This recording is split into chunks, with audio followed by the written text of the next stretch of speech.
వేల ఏళ్ల నాటి ఆ రహస్యానికి తమిళనాడులోని వైష్ణవ దేవాలయం వేదిక.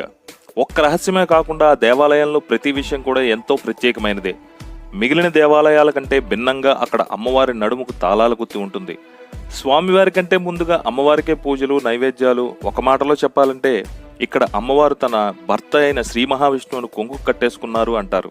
అది వైష్ణవ ఆలయమే అయినా నిర్మాణం మొత్తం శైవ దేవాలయాన్ని పోలి ఉంటుంది. ఇక్కడ మూల విరాట్ కంటే ఆయన వాహనమే భక్తులకు వరాలను ప్రసాదిస్తాడు. ముఖ్యంగా వివాహం కాని బ్రహ్మచారులకు ఆయన కొంగు బంగారం.